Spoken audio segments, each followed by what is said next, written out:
우리에게 있어서 노예제도 하면은 떠오르는 이미지들이 있잖아요. 아마도 흑인 노예들이 쇠사슬에 채워져서 짐승처럼 끌려가기도 하고 또 팔려가기도 하는 그런 모습이 떠오를 텐데, 그 이제 최근 몇 년 전에 그 영화로도 만들어진 노예 12년이라는 게 있었죠. 그게 원래는 책으로 나왔던 그 실화를 바탕으로 한 작품인데, 제가 최근에 책으로 읽었어요. 그런데 그 작품이 굉장히 인상적인 이유가 다른 작품들과는 좀 달리, 원래 이 주인공 그 솔로몬 노섬, 이름이 갑자기 생각이 안 나네요. 그 퍼스트 네임이 솔로몬인데, 이 사람이 원래는 자기 부모님은 노예였지만 자기는 자유인으로 자란 사람이었거든요. 그래서 자유인으로 살던 사람이, 그때 당시에는 북부는 그 노예들을 풀어줬고 남부는 여전히 그 노예제도가 있었기 때문에 남부로 끌려가서 갑자기 하루아침에 노예 신분이 돼버리는 그 일로 시작을 합니다. 그러니까 이 사람의 시선은, 원래 자유인이었던 사람이 갑자기 노예가 된 그 시선으로 이 글을 썼고 영화가 나왔기 때문에 우리에게도 굉장히 공감이 되고 더 실질적으로 와닿는 작품이었던 것 같아요. 그 작품에서 인상적인 인물 중에 하나가 그 목화밭에 있는 한 여인, 그 노예 여인 패시라는 그 흑인 여인인데, 그 여인을 그 목화밭 그 백인 남자 주인이 그 노예들을 다 짐승처럼 부리고 그렇게 대하면서도 이 여인에 대해서 성적인 매력을 느껴서 아주 악한 짓들을 저지르는데, 그 주인의 이제 부인이 되는 사람은 또 그것을 질투하고 또 더럽게 여기면서 그 여인을, 또 그 패시라는 여인을 더 괴롭히는 아주 끔찍한 일들을 저지르게 됩니다.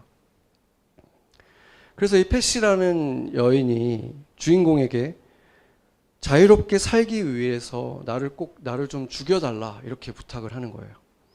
그러니까 자유롭게 살 수 있는 유일한 길은 죽음밖에 없다라고 이 여인이 주인공한테 얘기를 하는 거죠.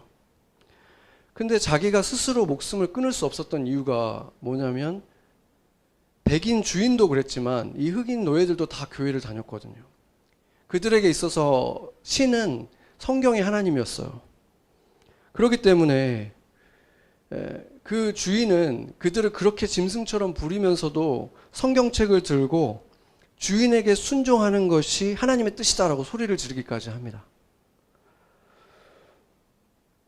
그 책에 나온 내용은 아니지만 실제로 역사 속에 있었던, 그때 당시에 어떤 교회를 신실하게 섬겼던 한 흑인 형제 묘비에 써 있는 글이 있는데, 그때 당시에 흑인들은 어떤 생각을 했는지 보여주는 거죠.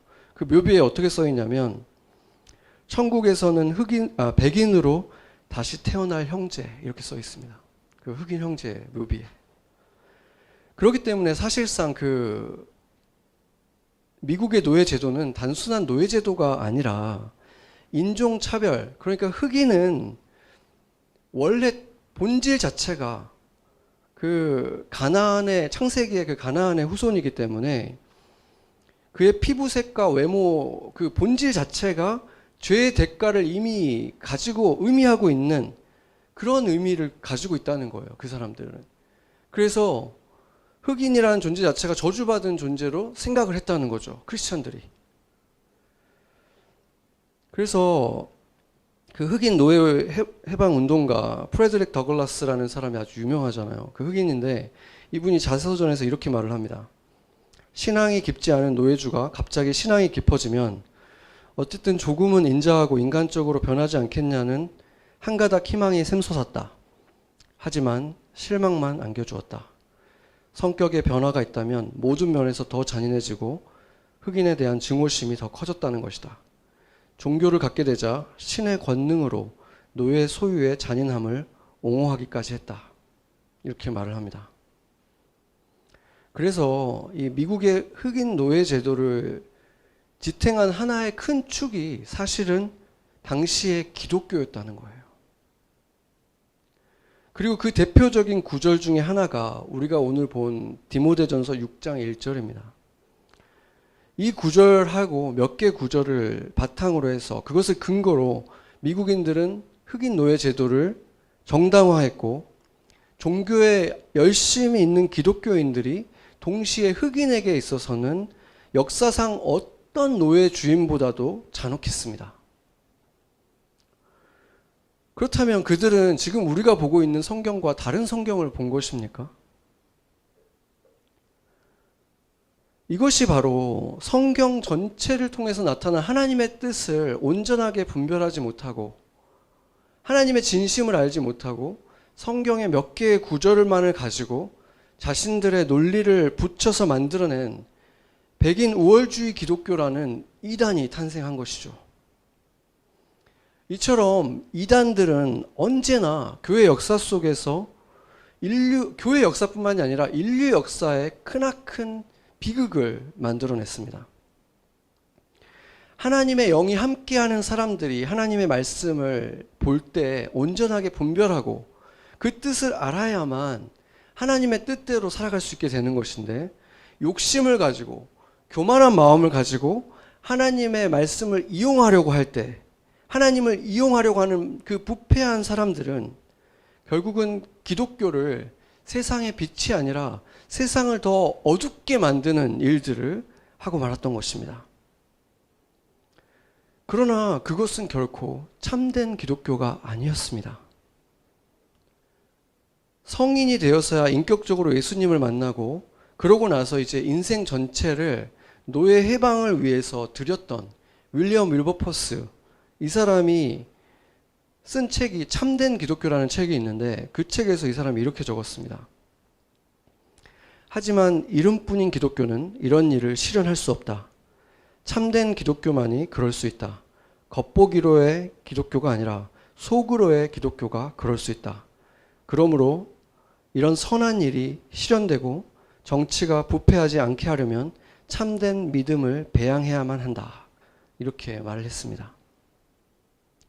그러니까 하나님을 만난 이런 사람들, 윌리엄 윌버포스 같은 사람이나 프레데릭 더글라스 같은 사람들이 볼 때는 성경이 말한 기독교는 사람을 차별하지 않는 기독교인데, 기독교의 가치라는 것이 약자들을 돌보는 것이 너무나 명백하게 보였는데 수없이 많은 노예 주인들에게는 그게 보이지 않았다는 거예요. 결국 그들은 성경을 보긴 봤지만 올바로 보지 못한 거죠. 성경을 보는 사람들이 올바른 마음을 가지고 겸손한 마음으로 하나님의 영으로 같이 그것을 보지 않으면 이처럼 성경을 보는 사람들이 인류 역사상 가장 잔혹한 노예 제도를 탄생시키고 말았다는 것입니다. 그러나 오늘 바울이 말하고 있는 노예, 그러니까 지금 오늘 말하는 종이라는 그 단어가 원래 노예라는 뜻이거든요. 그 노예를 지금 바울이 말하는 노예 제도는 그런 노예 제도와는 너무나 다른 거였어요. 인종을 바탕으로 한 것도 아니고 노예와 그 주인과의 관계도 그렇지 않았습니다. 기독교가 어떤 신분 제도가 굉장히 명확한, 예를 들어 인도같이 카스트 제도가 있는 곳으로 들어가면 교회가 하나의 교회가 생기는 게 아니에요. 신분마다 맞는 교회가 생겨요. 귀족을 위한 교회가 생기고 천민을 위한 교회가 따로 생기게 되어 있습니다. 항상 그랬어요. 그런데 지금 이 에베소의 교회는 분리가 안 돼 있잖아요. 지금 이 디모데전서를 보고 있는 이 교인들은 주인과 지금 종들이 같은 곳에 모여 있는 거예요, 지금. 그것만 보더라도 바울이 경험하는 노예제도는 우리가 상식적으로 생각하는 노예제도하고는 너무 달랐다는 거죠. 그래서 빌레몬서 1장 16절 18절을 보면 이게 바울이 빌레몬이라는 사람에게 얘기하고 있는 건데, 이 자기가 사랑하는 오네시모라는 자가 원래는 너의 노예지만 앞으로는 노예로 대하지 않았으면 좋겠다. 그래서 만약에 너한테 그가 빚진 것이 있으면 내 이름으로 달아라. 내가 그걸 갚아줄 테니까 너는 그 사람을 이제는 노예로 대하지 말아라. 이 얘기를 하고 있습니다. 그래서 사실상 오늘 이 본문 속에서 특별히 믿는 주인을 가진 노예가 주인을 가볍게 여기지 말라라고 말한 이유는 그렇게 꾸짖을 것 같은, 꾸짖음을 당할 만한 행동을 하고 있는 어떤 그 종신분을 가진 사람이 있었던 거예요. 그러니까 그 사회 제도 속에서 분명히 노예 제도가 있는데 거기에서 이제 교회에서 형제가 됐다는 이유만으로 이제 전혀 말을 듣지 않고 무시하는 일을 하는 어떤 형제가 분명히 그 안에 있었다는 거죠. 바로 그것 때문에 사회에서 이 교회가 지탄을 막 받으니까 그것 때문에 세상에서 지탄을 받지 않기 위해서라도 너는 믿는 형제에게도 존중하거라 이렇게 지금 얘기를 한 건데, 그래도 우리가 여전히 받아들이기가 좀 어려운 것은 오늘 본문뿐만 아니라 몇 군데 다른 서신서에서도 분명히 노예제도에 대해서 그것이 악한 제도니까 너희가 그 노예제도를 폐지하는 데 앞장서라 이런 얘기를 전혀 하지 않고 신분의 차이를 오히려 인정해주고 그걸 존중해라 이렇게 얘기를 하고 있기 때문에 받아들이기가 쉽지가 않은 거죠. 하나님의 사도라면은 이 사회를 좀 더 개선시키기 위한 그런 운동을 벌리라고 해야 되지 않나? 노예 제도는 분명히 불의한 것인데 어떻게 이런 제도 속에서 그냥 잘 지키라고 할 수가 있나? 이런 생각이 드는 거죠. 그러면 바울은 비겁한 사람인 것인가? 만약에 자신이 살아가고 있는 그 세대, 자신의 그 나라라든지 국가, 그 공동체가 너무 불의하다. 그래서 난 도저히 여기서 못 살겠다 하면 사람은 두 가지 선택을 할 수가 있죠. 하나는 엄청난 저항 운동을 벌이는 거예요. 데모를 하고 저항 운동을 벌이는 거죠. 아니면 다른 하나는 이 세계를 떠나서, 속세를 떠나서 자기들만의 어떤 공동체를 이루면서 그냥 살아가는 방법이 있겠죠. 기독교 역사 속에서 그 두 가지를 다 철저하게 경험했던 집단이 있었습니다. 그 재침례파라고 불리우는 아나베프티스트들이었는데, 제가 몇 차례 말한 적이 있지만 종교개혁이 이루어지고 나서 그 개혁의 리더들이었던 추잉글리라든지 칼빈이라든지 루터 같은 사람들은 이제 그 카톨릭의 그 지배하에서 독립된 그 유럽의 국가들을 하나님 중심의 국가로 만들기 위해서 말씀 중심으로 살아가자는 그런 사회개혁 운동을 벌이고 있었습니다. 그런데 그들의 동료였고 제자였던 사람들 가운데 그것 가지고 모자란다, 성경 말씀에 더 가까이 가야 된다, 더 개혁자들 중에 개혁자라고 불렸던 사람들이 바로 이 애나베프티스트, 재침례파였습니다. 제가 신학교에 있을 때 이들에 대해서 이제 논문을 쓰느라고 도서관에 있는 정말 오래되고 낡은 책들까지, 그렇게 자료가 많지가 않거든요. 그래서 그것까지 다 읽어봤어요, 제가. 근데 진짜 그 오래된 인쇄된 책을 막 읽으면서 막 피가 거꾸로 솟는 막 그런 경험들을 했어요. 어떻게 같은 기독교인들이 이런 짓을 할 수가 있지 하는 생각이 들고, 또 너무 슬프기도 하고 막 그런 경험을 제가 했는데, 다행인 것은 최근 들어서는 그들에 대해서 재평가가 되고 있고 또 그들에 대한 연구가 활발하게 진행되고 있다고 합니다. 제가 몇 번 얘기했기 때문에 기억하는 분들도 있겠지만, 그들과 종교개혁자들이 부딪힌 가장 중요한 그것이 뭐였냐면, 차이점이 유아 세례를 인정하지 않는 거였죠.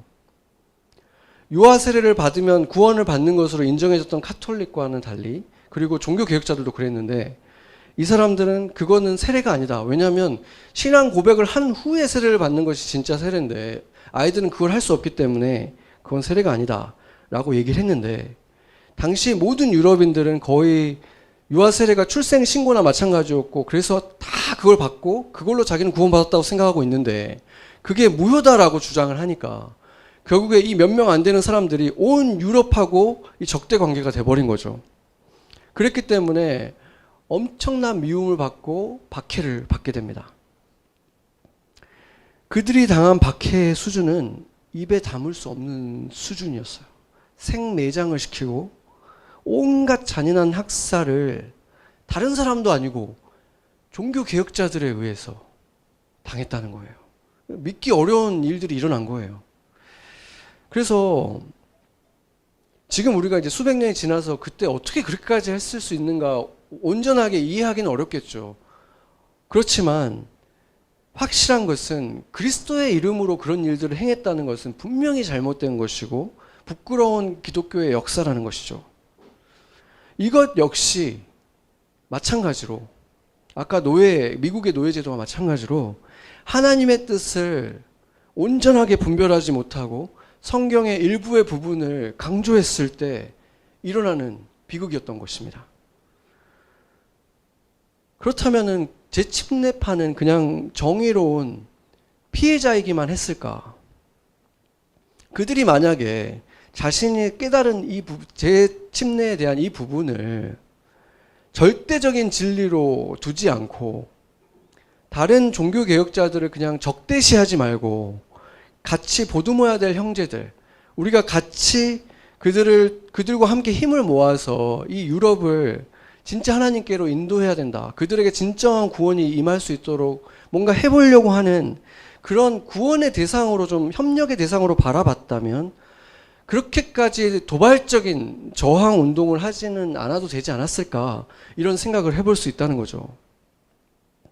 결국은 그들이 주장했던 것은 온 유럽에서 자기들만 구원받은 거거든요. 그런 어떻게 보면 독선적으로 느껴질 수 있을 만한 행동을 하지 않고 이단으로 몰릴 만한 그런 행동을 하지 않고 조금 더 다른 발전적인 방법을 할 수 있지 않았을까 이제 생각해 볼 수 있다는 거예요. 물론 그렇게 서로 죽고 죽이게 만든 것은 사단의 작품이었죠. 교회가 깨어있지 못할 때 그들이 전혀 깨어있지 못했던 사람들이 아니잖아요. 말씀 중심으로 하나님 중심으로 돌아가려고 했던 사람들인데도 불구하고 그들이 어느 순간 깨어있지 못했을 때 이 함정에 빠져서 서로 죽고 죽이는 끔찍한 비극을 만들어내고 말았던 것입니다. 그래서 이제 학살에 의해서 재침례파가 거의 몰살을 당하고 이제 거의 소멸 위기에 이르렀을 때 원래 카톨릭 사제였다가 종교개혁에 참여했고 결국 나중에 이 재침례파의 지도자가 됐던 사람 중에서 네덜란드의 그 메노 시몬스라는 사람이 있었습니다. 이제 재침례파가 거의 다 이제 그 몰살을 당했을 때 그들이 믿었던 그 신앙 고백을 어떤 교리로서 정립을 했는데 그렇게 세워진 그 공동체들이 미국이라든지 이 각지로 좀 흩어져서 안전한 지역으로 이제 좀 그 공동체를 만들고 이제 속세로부터 떠나는 결정들을 하기 시작합니다. 그래서 그때 그 사람의 이름, 메노 시몬스의 이름을 따서 생겨난 그 그룹들의 이름이 메노나잇이라는 그룹입니다. 요즘에는 모르겠는데 제가 예전에 이제 뉴욕에 살 때 뉴욕의 지하철을 타면은 가끔 가다가 42가 같은데 이 통로 같은 데서 아미시 복장을 하고 막 찬송가를 부르는 사람들 있어요. 막 팜플렛도 나눠주고 혹시 본 분들이 있을 수도 있을 텐데 그분들이 바로 메노나잇입니다. 아미시라고 우리가 부르는 분들 있잖아요. 아미시들은 메노나잇이 그렇게 속세의 사람들과 뭔가 이렇게 상종하는 거에 대해서 불만을 갖고 또 그들에게서 떠나간 출교한 사람들과 관계를 계속 맺는 거에 대해서 불만을 갖고 출교했으면 절대 인연을 다시 이어서는 안 된다. 이렇게 해서 약간 좀 더 극단적인 보수주의를 가지고 있는 사람들이 아미시예요. 그래서 그 메노나잇 그룹 중에서 그 불만을 갖고 나온 사람이 암만이라는 지도자였고 그 사람의 이름을 딴 사람들이 바로 아미시인 거죠. 그러니까 이 그 메노나잇의 분파가 바로 아미시예요. 그래서 기본적으로 그 교리의 틀은 똑같은데 그 메노나잇의 그 메노 시몬스가 그때 당시 기록했던 정리했던 걸 몇 가지만 살펴보면 국가와 종교가 분리돼야 된다. 왜냐하면 국가는 세속적인 것이고 온전하게 그리스도의 뜻을 이룰 수 없기 때문에 그들이 같이 혼합될 경우에 교회가 타락한다. 그렇기 때문에 분리돼야 된다라고 주장을 했고 또 세례는 역시 유아세를 인정하지 않고 아이는 헌아식이라고 해서 베이비 데디케이션만 하는 것이지 부모의 신앙으로서 하는 것이지 세례는 아이가 이제 커서 결정할 수 있을 때 해야 된다라고 주장을 했죠. 그들이 이 종교와 국가의 분리를 주장할 수밖에 없었던 이유도 사실은 유아세례 인정하지 않는 것에서부터 시작하는 거예요. 왜냐하면 로마 제국이 기독교를 국교로 인정한 이후로는 카톨릭 통치 시대 이후에는 유럽의 모든 국가들은 다 카톨릭의 지배 아래에 있었어요. 그러니까 교회가 더 상위 단계인 거예요. 교회 밑에 국가들이 있는 거예요. 그렇죠. 그렇기 때문에 종교 개혁으로 인해서 그 카톨릭은 사라졌어도 그 나라들은 여전히 다 세례받은 사람들이니까 국가하고 종교가 분리될 이유가 없는 거예요. 왜냐하면 국가와 종교가 그냥 하나라고 볼 수 있는 그런 사회였다는 거죠. 그런데 재침례파가 볼 때는 재침례를 안 받은 사람들은 아직 불신자들인 거잖아요. 그러니까 세상에는 아직 국가 안에는 불신자들이 훨씬 더 많이 있는 거죠. 그러니까 국가가 교회라는 게 말이 안 되는 거예요. 그들의 입장에서는. 그렇기 때문에 이 개념이 생긴 거죠. 그런데 지금 와서 보면 어떻습니까? 지금 와서 보면은 미국을 비롯한 대부분의 국가들이 그렇게 하고 있죠. 국가와 종교를 철저한다라고 주장을 하고 있어요. 왜냐면은 크리스천 아닌 사람들이 너무 많이 있잖아요. 근데 그 사람들도 교회 아래에 있다라고 얘기할 수가 없는 거잖아요. 그렇기 때문에 지금 그렇게 하고 있고, 또 재침례라고 부르지는 않지만 그 기독교의 교단 대부분은 성인이 됐을 때 뭐 성인 세례라고 부르거나 아니면 입교라고 부르거나 뭐 견진이라고 부르거나 어떤 이름으로 부르든지 간에 컨퍼메이션이라는 것을 한 번 더 하는 그 예식을 또 치르고 있습니다. 그리고 미국에서 가장 큰 교단은 남침례 교파인데 남침례교는 지금 이 재침례파하고 똑같이 아기는 그냥 헌아식만 하고 어른이 됐을 때 진짜 침례를 주는 걸 똑같이 그대로 계승을 하고 있어요. 그러니까 결국에는 미국에서 가장 큰 그 어른 세례를 주는 것, 믿는 자가 세례를 주는 것이 사실은 더 보편화된 시대에 지금 우리가 살아간다는 걸 보면 그들의 주장이 결국에는 옳은 것으로 밝혀졌다는 거죠. 그때는 그것 때문에 생매장까지 당했는데. 그런데 이 메노나잇이 가지고 있는 교리들을 이렇게 쫙 보면은 이 두 가지 말고도 몇 가지가 더 있는데 그 특이한 점을 꼽자면은 전도를 하자거나 세계 복음화를 하자 이런 얘기가 없어요. 왜 그랬겠습니까? 그때 당시에 메노 시몬스가 이 재침례파를 보존하려고 했을 때 상황은 거의 이제 소멸되기 직전이었다 그랬잖아요. 저항하면서 너희가 지금 재침례 안 받으면 구원 못 받는다라고 막 저항 운동을 했다가 거의 이제 다 사라지게 된 지경이 됐기 때문에 그때 그들에게 필요했던 거는 보전이었어요. 그들의 보전. 그러니까 신앙 공동체를 보존하기 위해서 세상을 떠나서 자기들끼리라도 그 신앙을 지키기 위한 노력을 할 수밖에 없는 상황에서 만들어진 교리였다는 거예요. 그런데 지금 메노나잇의 극보수파인 그 아미시 같은 분들은 여러분들 랑캐스터 같은 데 가면은 가끔가다 마차 지나가고 이런 거 보잖아요. 그러니까 그분들은 보면은 300년 전에 미국에 올 때 그 복장 거의 그대로 유지하고 있고 삶의 스타일도 거의 그대로 유지하고 있는데 그거를 보면은 어떻게 보면은 우리보다 나은 면들도 되게 많은 것 같아요. 어떻게 보면 우리는 가끔 가다가 가족들이 다 모여서 식사를 하는데 그때도 애들이 조금만 크면은 다 핸드폰 각자 들여다보고 있잖아요. 그게 지금은 이상해 보이지도 않잖아요. 그런 모습을 봐도. 그런데 아미시들에게는 그런 일이 절대 일어날 수가 없어요.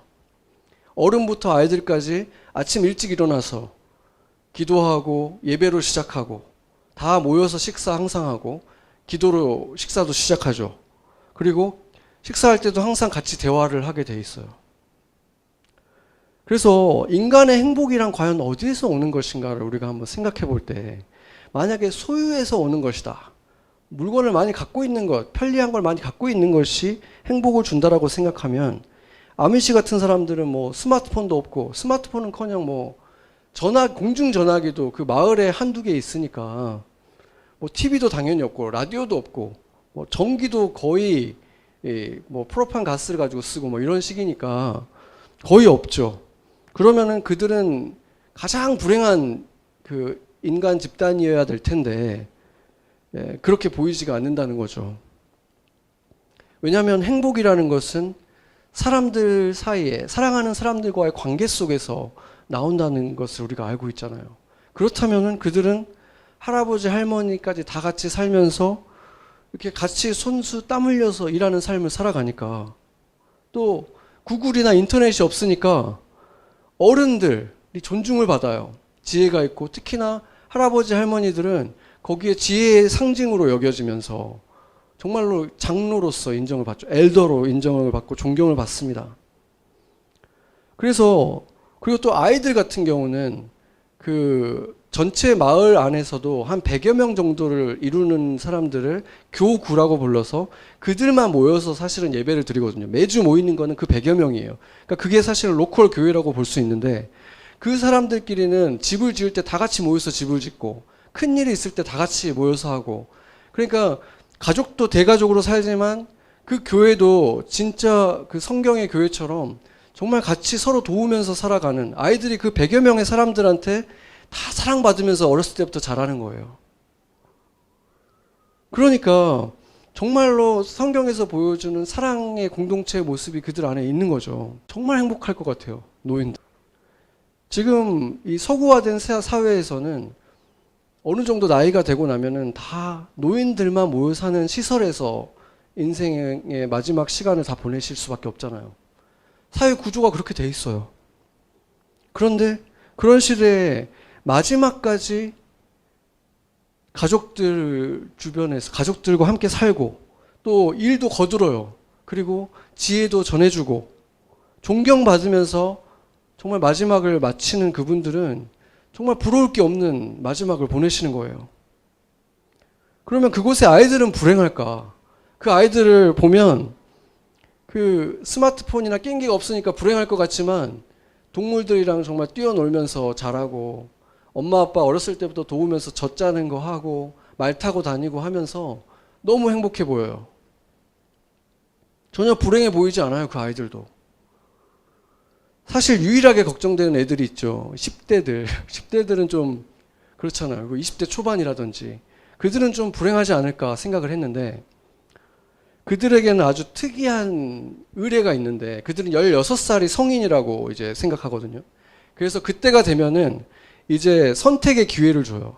이 공동체에 남을지 아니면 세상으로 나갈지. 근데 그냥 단도직입적으로 결정해 이게 아니라 짧게는 뭐 몇 주나 몇 달에서 길게는 몇 년까지 시간을 주고 세상에서 살다가 올 수 있게 해줘요. 거기서 살아보고 너희가 그럼에도 불구하고 공동체에 와서 살기를 원하면 그때 돌아와서 세례를 받는 거예요. 그러면은 우리가 생각할 때 그러면 이제 정말 많은 청년들이 떠나겠다 이렇게 생각이 들잖아요. 그런데 놀랍게도 90% 이상이 돌아와서 공동체에 남는다고 합니다. 놀라운 일이죠.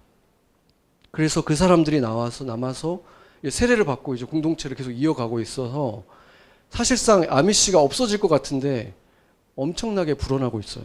숫자적으로 봤을 때. 지금 정확하게 인구조사에 참여를 하지 않기 때문에 알 수는 없지만 처음에 들어왔을 때는 한 5천 명 정도였는데 지금은 수십만 명에 이르고 있습니다. 이런 얘기를 들으면은 이제 우리가 아미시가 되고 싶다. 더 행복한 것 같다. 이런 생각이 좀 들 수도 있는데 제가 예전에 그 저지시리 살 때 그 패스를 타고 이제 뉴욕시리로 이렇게 가는 패스를 탔는데 거기에서 아미시 형제 자매들을 이렇게 그 그룹을 만난 거예요. 그 차 안에서. 근데 정말 그런 걸 좀 느꼈어요. 뭔가 그 사람들을 봤을 때 그냥 자기들 이 사람들은 아미시가 아니라 메노나이트예요. 그러니까 왜냐하면 아미시는 안 나온다 그랬죠. 그리고 우리들과 대화도 안 하거든요. 근데 메노나이트는 이렇게 나와서 전도 활동을 해요. 그러니까 이제 그 다른 타임머신 타고 온 것 같은 그 모자랑 이런 옷을 입고 있는 사람들이 그 전철에 있으니까 얼마나 특이해 보여요. 근데 제가 이제 그때 당시에 열심히 전도하던 사람이어가지고 궁금해가지고 말을 걸었거든요. 근데 너무 온화하고 친절한 표정으로 저하고 막 대화를 하는 거예요. 그런데 그 사람들의 모습에서 그 순수하고 또 어떤 따뜻함과 그러면서 또 뭔가 당당함 이런 것들이 느껴지면서 굉장히 감동을 제가 받았어요. 그때 아마 제가 아내한테 그 팜플렛 받아와가지고 우리가 메노나이트 그런 얘기도 했을 정도로 굉장히 제가 뭔가 이렇게 감동을 좀 받았었어요. 그들의 모습에서. 그러니까 뭐 세상과 상종하지 않는 아미시는 뭔가 좀 잘못됐다라고 우리가 얘기할 수 있지만 전도도 안 하고 하니까.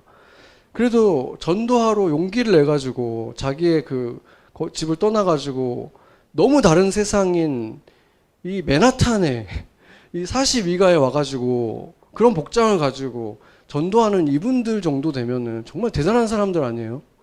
그러니까 그 사람들이야말로 어떻게 보면 그리스도인들이 가야 될 최선의 선택지가 아닌가 이런 생각이 들 수 있잖아요. 단순한 삶을 살고 서로 사랑하는 공동체를 가지고 있으면서 또 복음도 전하고 가장 멋진 삶이 아닌가 이상적이다라고 생각이 될 수 있는데, 그런데 아미씨는 물론이고 메노나이까지도 피할 수 없는 주님의 말씀이 있습니다. 빌립보서 2장 15절 말씀 같이 한번 읽어보겠습니다.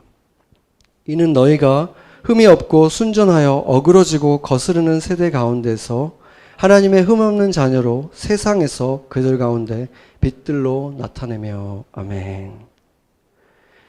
흠이 없고 순전하여 어그러지고 거스르는 세대로부터 떠나서 너희들을 지키라고 한 것이 아니라는 거예요. 그 세대 가운데에서, 그 세상에서, 그들 가운데에서 빛들로 나타내라, 이렇게 말씀하셨다는 거예요. 아까 그들의 교리에서 본 것처럼 그들은 또 정치와 교회를 철저하게 분리해야 된다고 믿기 때문에 메노나잇은 절대로 정치인이 될 수가 없습니다. 그뿐만이 아니라 투표권을 당연히 시민이니까 가지고 있지만 거의 행사하지 않습니다. 전쟁이 나더라도 군인으로 참전하는 것도 금지되어 있어요. 평화주의자이기 때문에.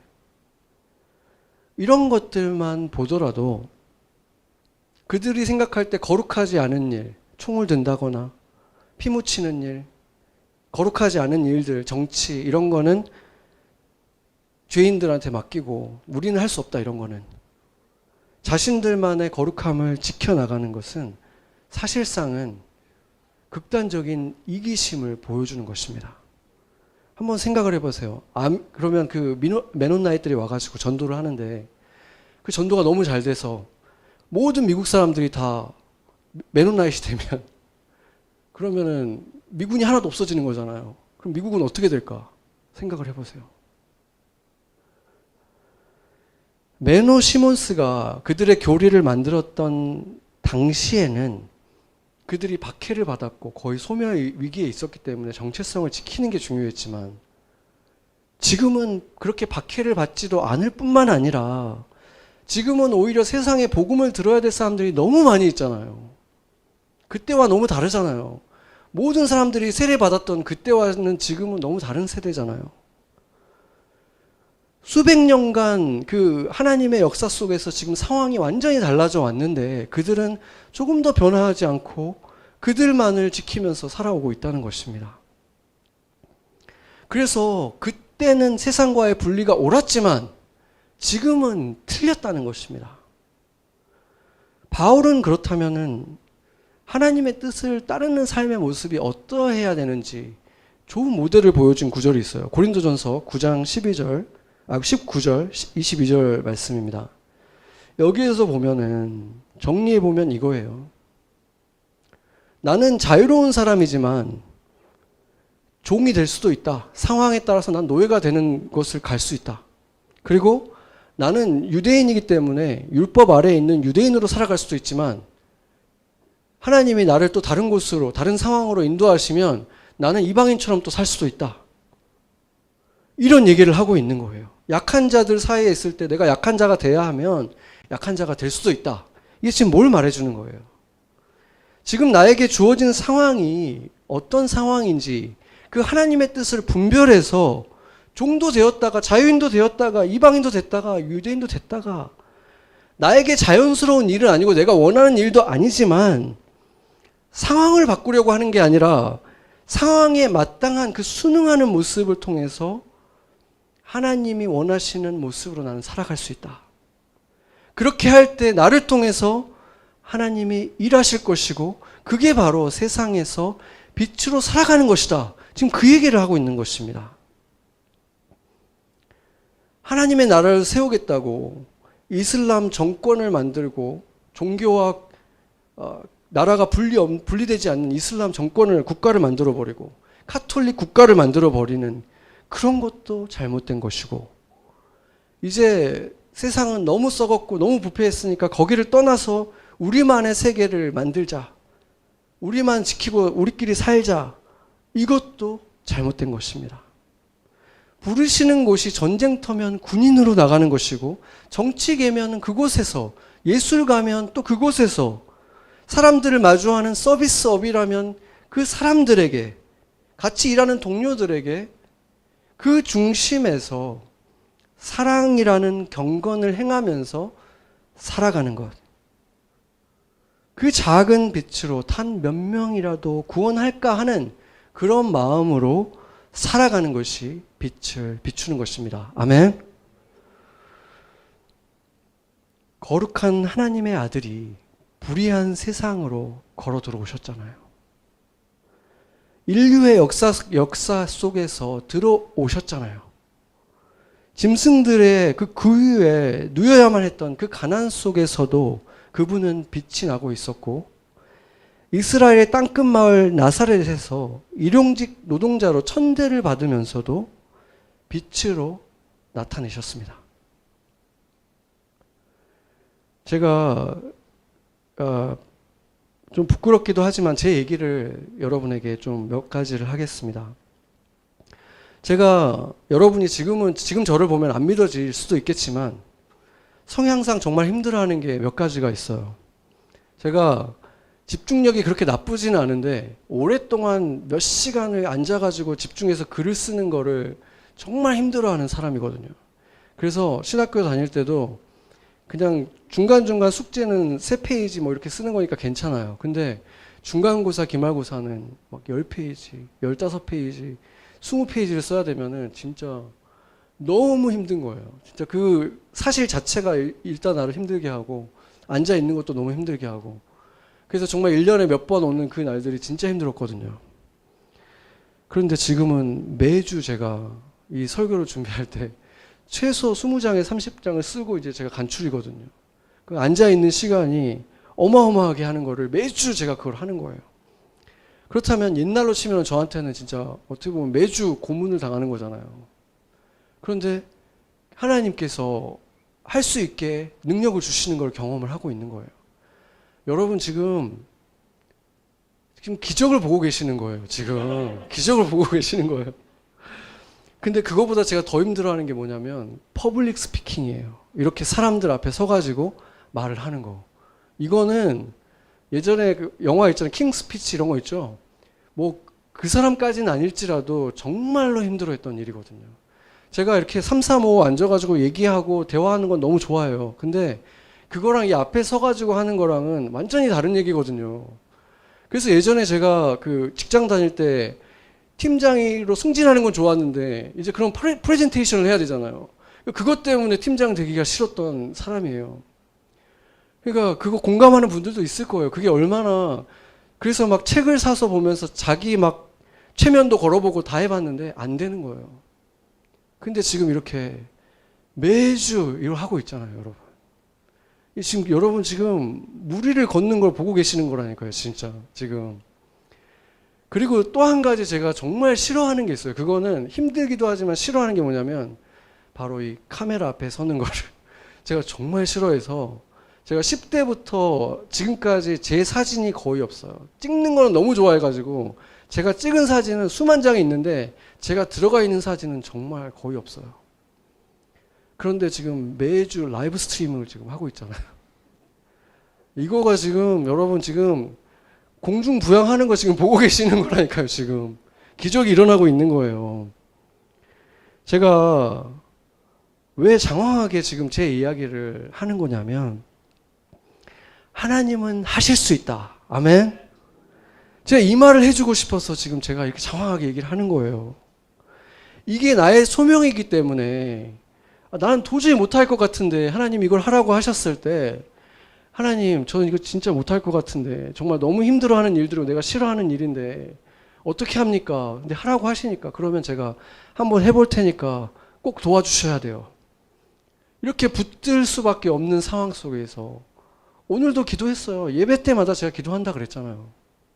물론 예전보다 예전보다 훨씬 더 편안해지고 자연스러워졌죠. 그렇지만 하나님이 원하시는 건 이제 이만큼 자연스러워졌으면 더 뭔가 잘하기를 원하시는 모습이 있기 때문에 계속 하나님을 의지해야 된다는 걸 알기 때문에 기도하는 거예요. 하나님은 여러분에게 원하시는, 어둠을 물리치기를 원하시는 어떤 곳이 있어요. 여러분을 통해서 밝게 만들고 싶은 어떤 곳이 있어요. 그것을 행하기 위해서는 분명히 여러분이 하기 싫은 무언가를 해야 될 거예요. 그게 이메일에 친절한 답장을 하는 걸 수도 있고, 카톡 답장일 수도 있고, 이모티콘 하나일 수도 있어요. 그게 무엇이 됐든지 간에 한 가지 공통점은 안 해도 되는 일이에요. 그렇기 때문에 정말 하기 싫은 일일 거예요. 오히려 그걸 했다가 괜히 더 피곤해질 수 있는 일이고, 괜히 더 불편해질 수 있는 일일 거예요. 그러나 바로 그렇기 때문에 하나님을 사랑하는 마음으로, 믿음으로만 할 수 있는 일일 거예요. 하나님께 의지해야만 할 수 있는 일일 거예요. 그래서 여러분이 직장에서, 가정에서 내가 속한 어떤 그 어둠에서 빛이 되려고 여러분이 한 걸음 움직이려고 할 때 엄청난 저항과 전쟁이 있겠지만, 여러분이 하나님을 의지하면서, 하나님 꼭 도와주셔야 돼요. 제가 어떻게 기도하냐면 딱 이렇게 기도해요. 정말 심플해요. Apart from you, I'm nothing. But in you, I can do all things. 믿음으로 그 고백하고 순종의 걸음 내딛으면 하나님이 도와주신다니까요. 지금 보고 계시잖아요. 여러분에게 그 일이 일어날 수 있습니다. 아멘.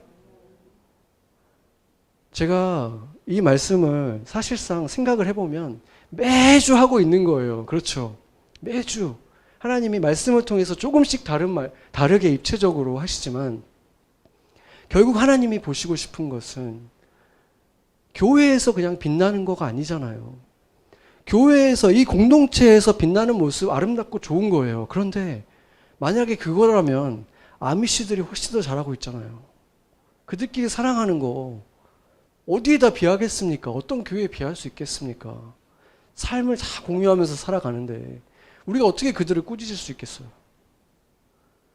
그리고 뭐 한 달에 한 번 정도 마음 먹고 전도 행사하는 거 너무 좋은 일이고, 정말 그것도 안 하는 교회가 너무 많기 때문에 그거 하면 정말 뿌듯해 할 만한 일이죠. 그렇지만 그것만 가지고 우리가 내 할 일 다 했다라고 생각한다면 맨온나이트에게 우리가 무슨 할 말이 있겠습니까? 그렇잖아요. 하나님이 교회에 원하시는 것은 세상 안에서, 그 속에서 빛나는 걸 보길 원하신다는 거예요. 아멘. 여러분의 목사로서 저는 어떻게 빛을 내고 있는가를 제가 생각을 해봤을 때, 이렇게 말씀을 통해서 하나님이 여러분에게 지금 하고 싶은 말이 뭔가에 대해서 고뇌하고 하나님에게 들으려고 씨름도 하고, 또 어떻게 전달할까 고민도 하고 씨름하고 기도하고 하면서 그렇게 해서 이렇게 말씀을 잘 전하려고 하는 거, 그게 이제 제가 빛을 발하는 거잖아요. 그리고 일주일 동안 또 그 말씀을 준비하는 동안에 여러분 한 사람 한 사람을 생각해요. 이 사람이 새로 직장에 들어갔다는데 어떤 책상에서 일하고 있을까? 어떤 사람들과 일하고 있을까? 어떤 챌린지가 있을까? 그런 생각하고 축복하고 기도해요. 그러니까 말씀으로 여러분에게 이끌고 뒤에서 제가 기도하면서 뒤에서 밀어주고 하는 것이 제가 세상에 빛을 발하는 건데, 그것은 사실상 그것이 그 빛으로 세상으로 나가려면 여러분이 필요한 거예요. 그렇죠. 여러분이 바로 그곳에서, 그 세상 그 어둠 속에서 빛을 발해야만 내가 하고 있는 이것이 진짜 빛을 발하는 거예요. 그렇잖아요. 여러분 그 빛 발하겠습니까?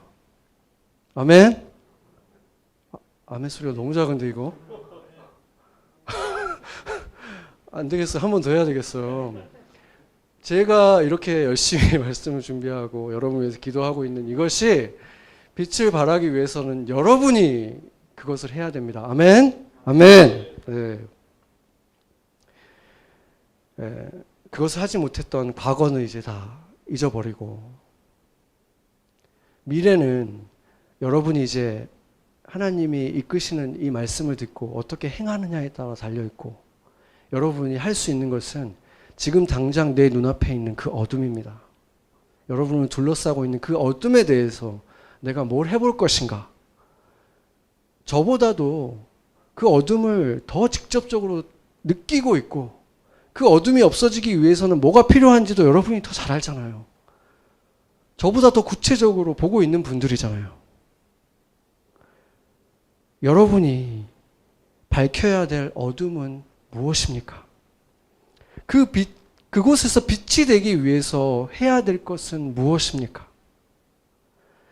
여러분이 빛이 되어 주어야만 할 어둠이 있기 때문에 하나님이 여러분을 그곳에 보내셨습니다. 그것이 당장 하나의 표정일 수도 있고 이메일의 답장일 수도 있고, 그게 무엇이든지 간에 하기 어렵겠지만 하나님이 지금 말씀하셨으니까 한번 해보기 위해서 아까 말했던 그 심플한 기도 한번 해보세요. Apart from you, I am nothing. But in you, I can do all things. 그러면 하나님이 여러분을 통해서 그 어둠을 물려가게 할 것입니다. 아멘. 그곳이 여러분 때문에 더 밝아질 거예요. 제가 오늘 아이들에게 그 설교했어요.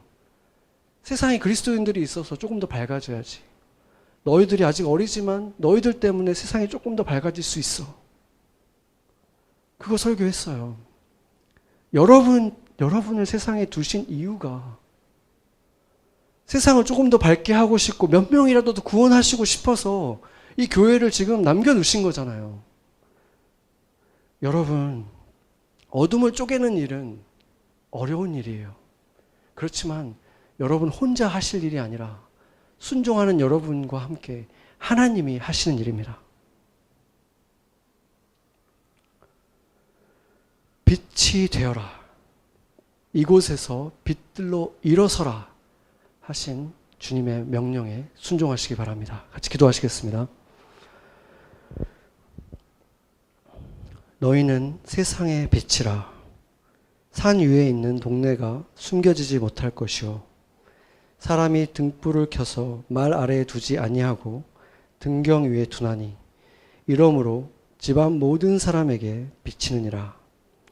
이같이 너희 빛이 사람 안에 앞에 비치게 하여 그들로 너희 착한 행실을 보고 하늘에 계신 너희 아버지께 영광을 돌리게 하라. 주님, 세상은 너무나 어둡습니다. 그러나 그래서 더욱 작은 빛 하나가 너무나 귀합니다. 작은 빛이 밝힐 수 있는 어둠이 있습니다. 우리 아미시, 메노나잇 형제 자매들도 세상으로 나와 그들의 지혜를, 그들이 지켜온 경건을, 그들의 작은 빛들을 세상과 나누게 하여 주시옵소서. 우리 성도들 그리스도인답게 살아가는 것이 어렵지만 세상 가운데 흠없이 살도록 도우시고 지키시고 용기 내어 빛들로 일어서게 하여 주시옵소서. 죄의 노예였던 우리를 대신해 사슬에 매이시고 채찍을 맞아주신 주님께만 빚을 진 바울처럼 우리도 주의 종 되길 원합니다. 잘 비추라며 그 빛을 나눠주신 우리의 참빛 예수님의 이름으로 기도합니다. 아멘.